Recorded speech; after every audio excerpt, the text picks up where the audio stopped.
Chapter 1, in which an introductory story of a good scholar points the moral of the book.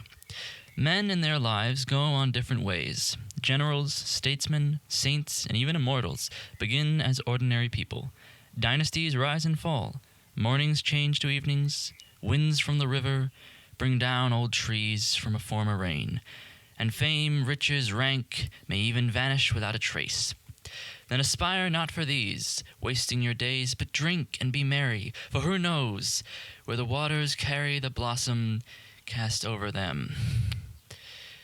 Where the waters carry the blossom cast over them. The ideas expressed in this poem is the commonplace one in human life. Riches, rank, success in human life. Riches, rank, success, and fame are external things.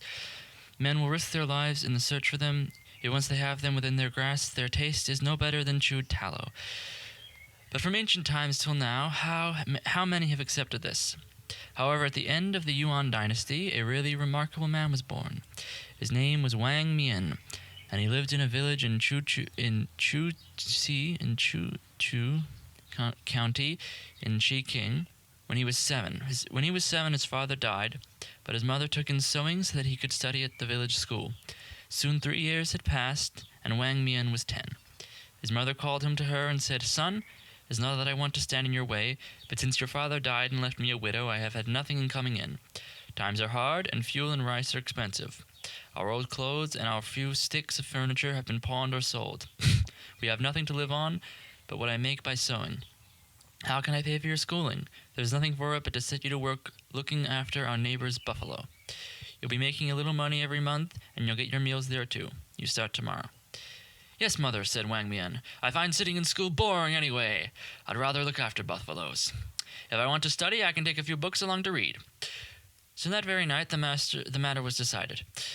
The next morning, his mother took him to the Chin family next door. Old Chin gave him some breakfast, and when they had finished, he let out a water buffalo and made it over to Wang Mian. "2 bow shots from my gate to the lake. And by the lake is a belt of green where all the buffaloes of the village browse. There are a few dozen big willows there too, so that it is quiet, shady, and cool. And if the buffalo is thirsty, it can drink at the water edge. You can play there too, son, but don't wander off. I shall see that you get rice and vegetables twice a day, and each morning I shall give you a few coppers to buy a snack to eat while you're out. Only you must work well. I hope you'll find this satisfactory." Wang Mian's mother thanked old Chin and turned to go home. Her mother saw her to the gate, and there she straightened his clothes for him. "Mind now, don't give them any reason to find fault with you," she charged him. "Go out early and come back at dusk. I don't want to have any worry about you." Then Wang Mian nodded assent. Then, with tears in her eyes, she left. From this time onwards, Wang Mian looked after old Chin's buffalo. And every evening he went home to sleep. Whenever the Chin family gave him some salted fish or meat, he would wrap it up in a lotus leaf and take it to his mother. He also saved the coppers he was given each day to buy a snack with, and every month or so he would seize an opportunity to go to the village school to buy some old books from the book vendor, making his rounds. Every day, when he had tethered the buffalo, he would sit down beneath the willows and read. So 3 or 4 years quickly passed. Wang Mian studied and began to see things clearly. One sultry day in early summer, tired after leading the buffalo to graze, he sat down in the grass. Suddenly dense clouds gathered, and there was a heavy shower of rain. Then the black storm clouds fringed with fleecy white drifted apart, and the sun shone through, bathing the whole lake in crimson light. The hills by the lake were blue, violet, and emerald. The trees, freshly washed by rain, were a lovelier green than ever. Crystal drops were dripping from a dozen lotus buds in the lake, while beads of water rolled about the leaves. As Wang Mian watched, he thought, The ancients said, in a beautiful scene, a man feels he is part of a picture. How true! What a pity there is no painter here to paint these sprays of lotus. Well, that would be good. Then he reflected, there's nothing a man can't learn. Why shouldn't I paint them myself?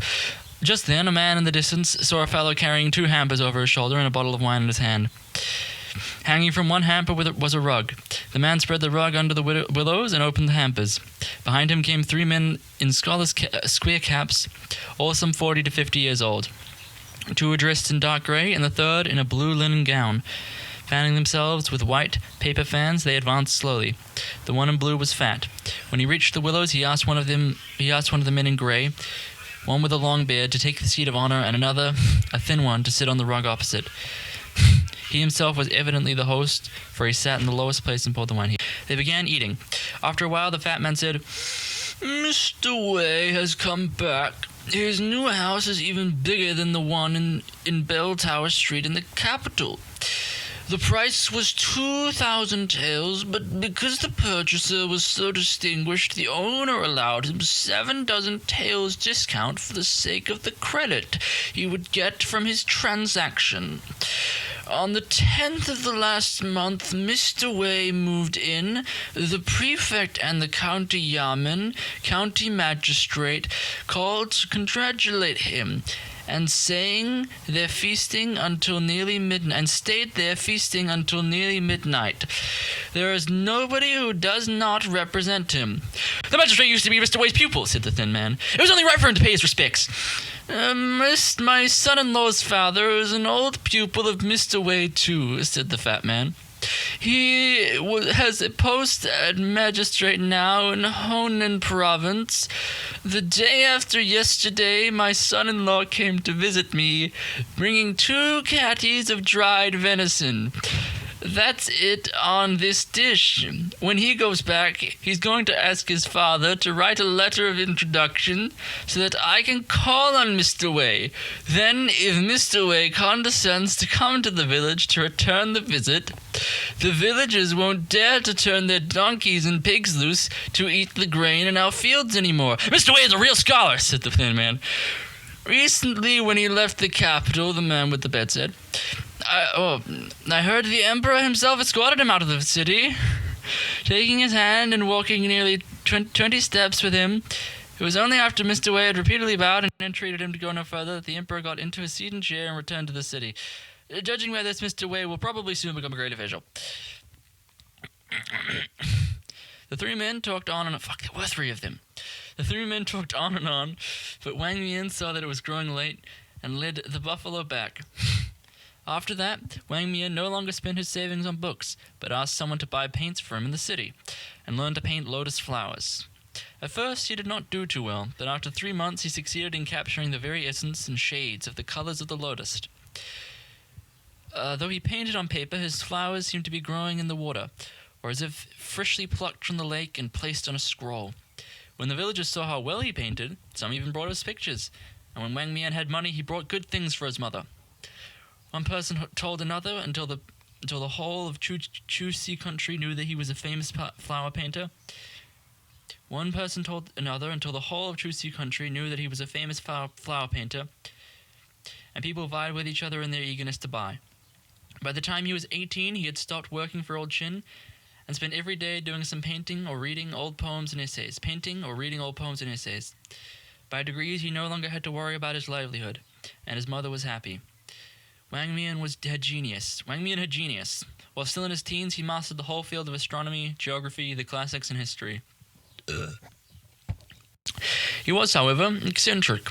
He did not look for an official post and did not even have any friends. All day he studied behind closed doors, and when he saw an edition of the poems by Chu Yuan, a picture of the poet's costume, he made himself a very high hat and a loose flowing gown. In the fresh and flowering spring, he would take his mother out in a buffalo cart and, dressed in his high hat and loose gown, flourishing the whip and singing songs, would drive all over the countryside and around the lake. Small groups of village children would tag after him, laughing, but he did not mind them. Only his neighbor Old Chin realized how remarkable he was. For Old Chin was an intelligent man, though a peasant enough... Only his neighbor Old Chin realized how remarkable he was. For Old Chin was an intelligent man, though a peasant, and he had seen Wang Mian grow up. He respected and loved Wang Mian and often asked him to his thatched cottage to talk with him. One day Wang Mian was sitting in Old Chin's cottage when a man wearing a bailiff cap and blue cloth gown came in. Old Chin welcomed him, and after an exchange of courtesies they sat down. The newcomer's name was Chai. He was a county runner and a bailiff. But since Old Chin's son was his godchild, he often came to the village to visit their family. Old Chin hastily called his son to make tea, kill a chicken, and cook some meat to entertain the bailiff, and asked Wang Mian to accompany them. When Bailiff Chai heard Wang Mian's name, he asked, "Is Mr. Wang the flower painter?" When bailiff heard Mr. Mian's name, he asked, "Is Mr. Wang the flower painter?" Yes, said Old Chin. How did you get to know him? Yes, said Old Chin. How did you get to know him? Is there anyone in the county who doesn't know him? The other day, the county magistrate commissioned me to get 24 paintings of flowers to send to his superior. Knowing Mr. Wang's great reputation, I've come straight here, and now I'm lucky enough to meet Mr. Wang himself. Then he turned to Mr. Wang Mian and said, I must trouble you to do some paintings. In 2 weeks, I shall come to fetch them. Bring the payment from Magistrate Shi. Old Shin pressed Mr. Mian to consent, and to please the old man, he agreed. Old Shin pressed Wang Mian to consent, and to please the old man, he agreed. He went home and took infinite pains to paint 25. Good luck with that. He went home and took infinite pains to paint 24 pictures of flowers, each with a poem appended. Bailiff Chai reported his meeting with Wang Mian to the magistrate, who gave him 24 taels of silver. Of this sum, Chai reported his meeting with Mr. Wang to the magistrate, who gave him 24 taels of silver. Of this sum, Chai appropriated half, giving 12 taels only to Wang Mian. He took the flower album away from him, and then the magistrate sent it with some other presents to Mr. Wei. When Mr. Wei accepted the gifts, the album alone attracted his attention. He looked at the paintings again and again, liking them so much that he could scarcely take his eyes off them. The next day, he invited Magistrate Shi to a feast to thank him. They exchanged greetings and drank several cups of wine. Yesterday, I received your gift of a flower album, said Mr. Wei. Is it the work of an old master or of a contemporary? Not daring to conceal the truth, the magistrate told him. It was a painter. It was painted by the peasant in one of the villages to my county. His name is Wang Mian, and he's quite young. I believe he has just learned to paint, but his work is unworthy of your distinguished notice. Mr. Wei sighed and said, I have left home so long that, though my native place has produced a great man, I did not know it. I am ashamed. He not only shows remarkable skill, but exceptional insight, and in future his fame and rank will at least equal ours.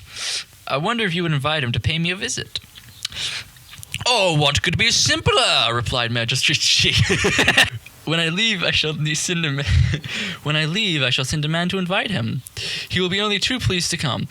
When Magistrate Shi had taken his leave of Mr. Wei, he returned to his yamen and ordered Bailiff Chai to take an invitation card couched in most respectful terms to Wang Mian. Chai hurried down to the village to Old Shin's house and sent for Wang Mian to step over. Then he told him what his business was. When Wang Mian smiled and said, I must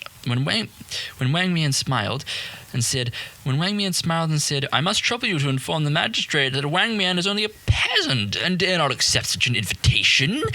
The bailiff's face fell. When the magistrate invites, who dares refuse? He demanded, especially as it was I who did you this favor. If I hadn't recommended you, how would his honor know you could paint?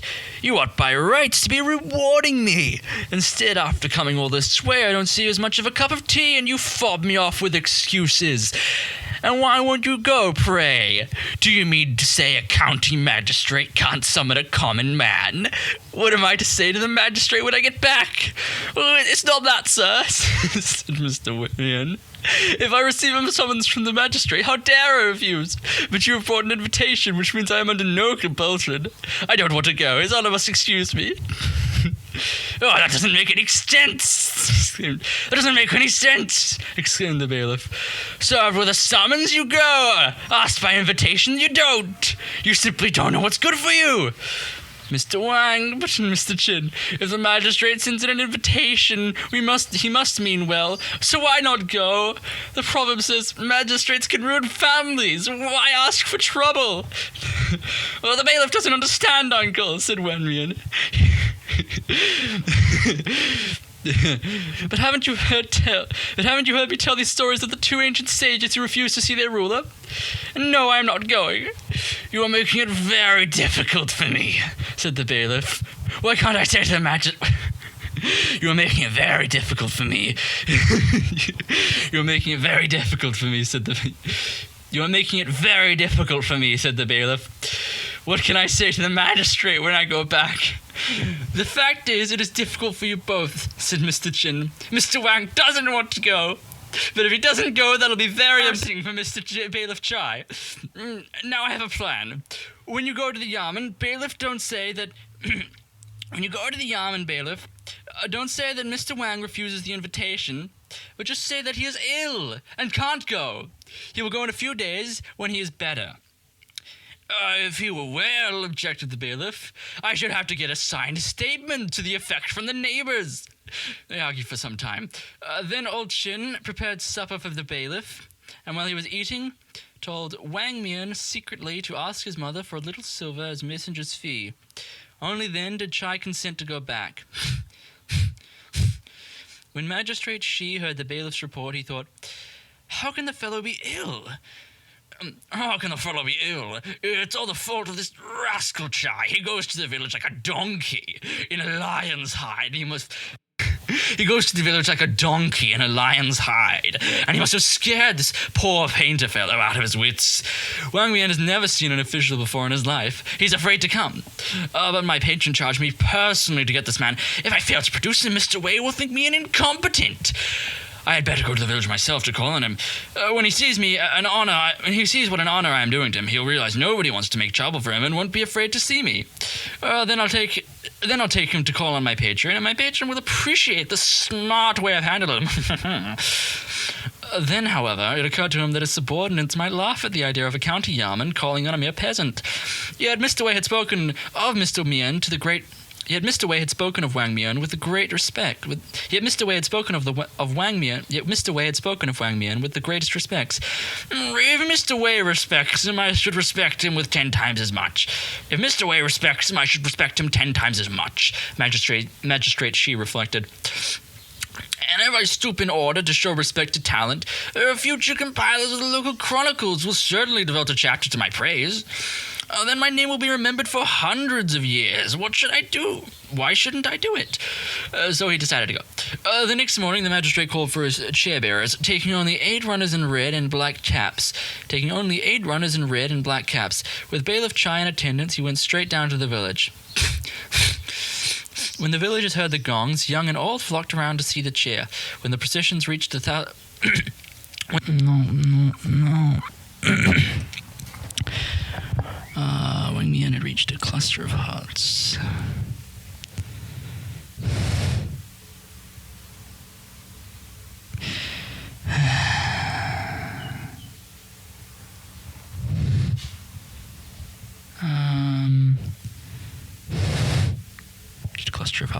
When the procession reached a cluster of huts, Wang Mian's door of unvarnished wood was fairly fastened.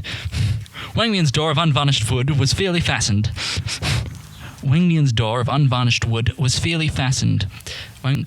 Bailiff Chai hurried forward to knock at the door, and after some time an old woman came out leaning on a stick. He is not home, she said in reply to Chai's inquiry. Early this morning he took the buffalo out to water it, and he has not come back. The magistrate himself is here to speak with your son, said the bailiff. How can you be so offhand? Let me quickly see where he is so I can fetch him back. He is really not at home, answered the old woman. I don't know where he is. This said, she went in, closing the doors behind her. He is really not at home, answered the old woman. I don't know where he is. This said, she went in, closed the door behind her. During this conversation, the magistrate's chair had come up.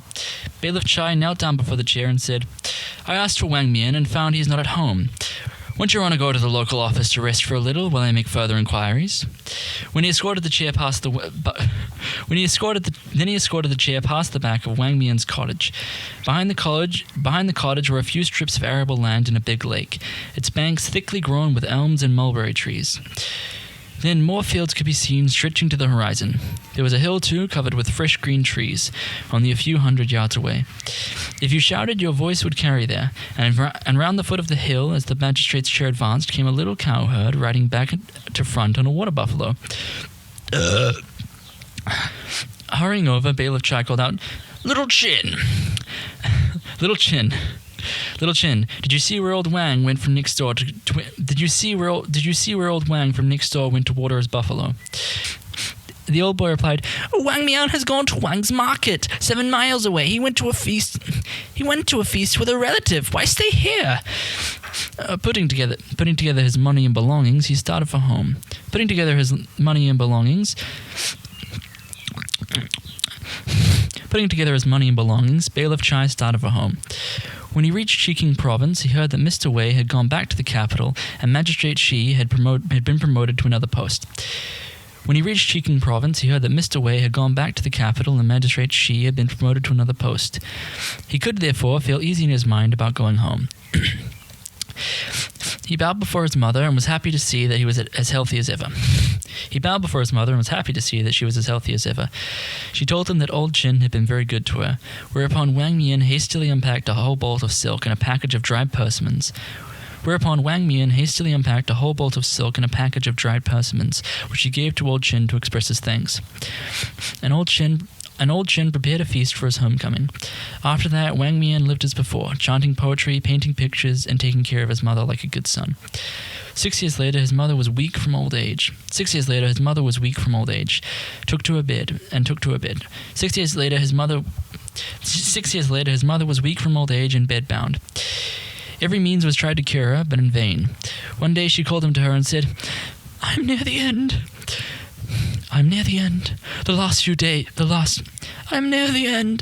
The last few years, everybody has been telling me that you are so learned. I should advise you to go out and become an official. Of course, being an official would reflect credit on your forefathers. Oh, but the officials I have seen all come to a bad end. And you are so proud that if you got into trouble, it would be so serious. Listen, son, to my dying wish. Marry, have children, and care for my grave. But don't become an official. Promise me this, and I shall die in peace. In tears, Wang Mian assented. Then his mother breathed her last. Wang Mian mourned and wept so bitterly that all the neighbors shed tears.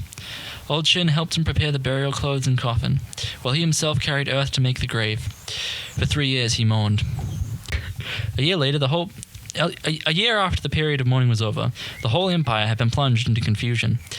Fang Kuao-ching occupied Chiking. Chang Shi-ching occupied Suqiao, and Chu Yuangliang and Chen Yuliang occupied Huquan. They were mere rebels, but at the same time, Chu Yuanchang, who later became the first emperor of the Ming dynasty, raised soldiers in Chuyang, took Nanking, and established himself as Prince of Wu. His was a kingly army. He led his troops to defeat Fang Kuao-ching and ruled over the whole province of Cheking, so that villages and towns were at peace once more. One day at noon, just as Wang Mian was returning from his mother's grave, he saw a dozen horsemen entering the village. The leader of the band wore a military cap and flowered silk costume. He had a clear complexion, his beard was fine, and he looked every inch a king. He had a clear complexion, his beard was fine, and he looked every inch a king. When this man reached Wang Mian's door, he alighted from his horse, saluted, and said, "May I ask where Mr. Wang Mian lives?" "I am he," replied Mr. Mian, "and this is my humble house." "Well, I am in luck then," said the stranger, "for I have come specially to pay my respects." He ordered his followers to dismount and wait outside, and they tethered their horses beneath the willow by the lake. "May I know your honorable name and what has brought you to this village?" My name is Chu, and I was known as the Prince of Chuyang. But now, because I hold Nanking, I am called the Prince of Wu. The campaign against Fang Kuao-cheng brought me here, and now I have come to pay my respects to you." "I am but an ignorant villager," said Wang Mian, "and did not recognize your highness. It is indeed an overwhelming honor for a simple peasant like myself." "I am a rough and ready fellow."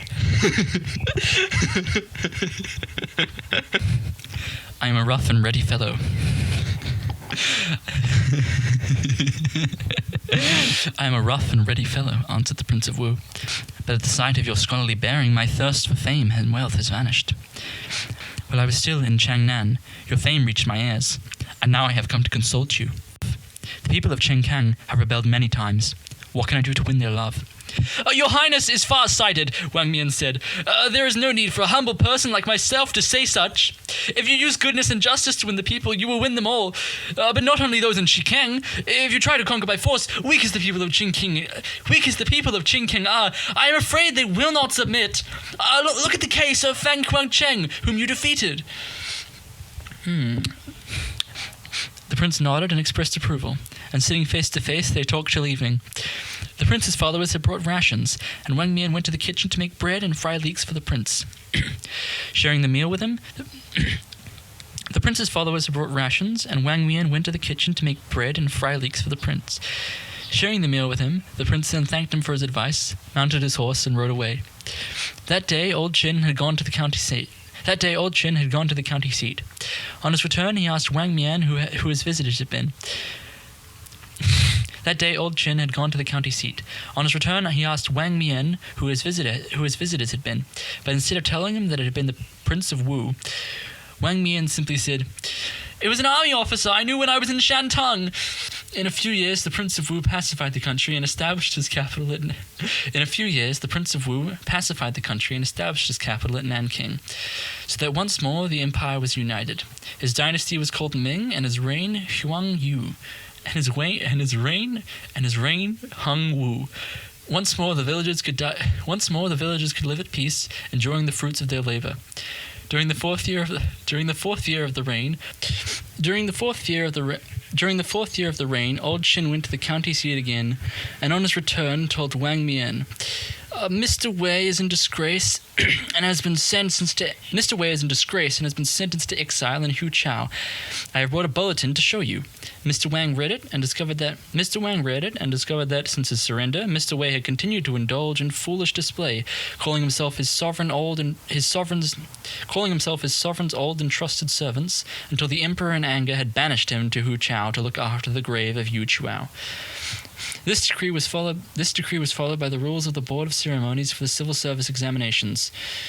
Candidates would be tested every 3 years and required only to write Paku essays on the Confucian classics. Pointing it out to Mr. Qin, Wang Mian said, "These rules are not good.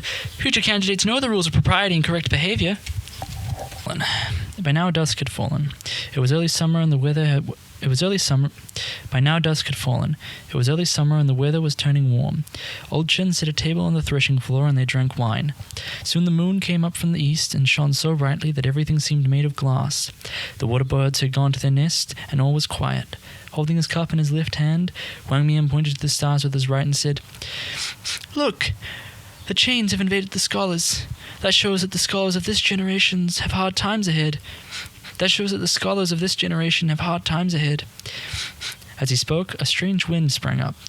It soughed through the trees and made the waterfowl take wing, crying in alarm while Wang Mian and old Qin hid their faces in their sleeves for fear.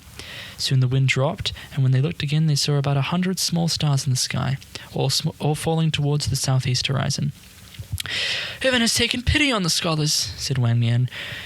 "These stars have just been set out to maintain the literary tradition. Oh, but we shan't live to see it." Then they cleared away the things and went to bed.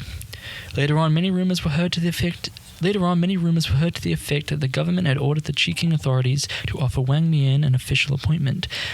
At first he ignored these rumors, but when more and more people began to talk of it, he secretly packed his belongings and, without telling old Qin, slipped away by night to Guanxi Mountain. After another 6 months, an envoy with an imperial decree, followed by retainers carrying silk and brocade, did actually come to old Qin's door.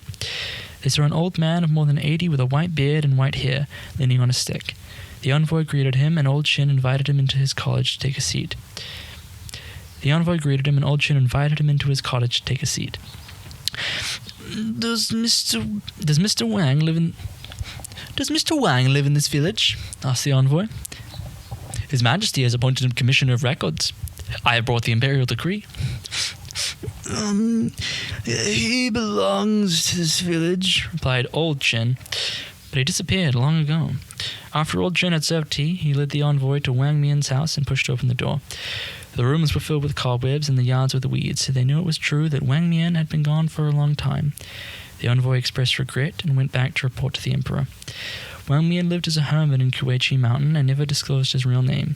When later he fell ill and died, his neighbors there collected some money and buried him at the foot of the mountains. During the same year, old Chin died of old age in his home. Curiously enough, writers and scholars nowadays refer to Wang Mian as the Commissioner of Records, though actually he never served as an official for a single day, as I have tried to make clear.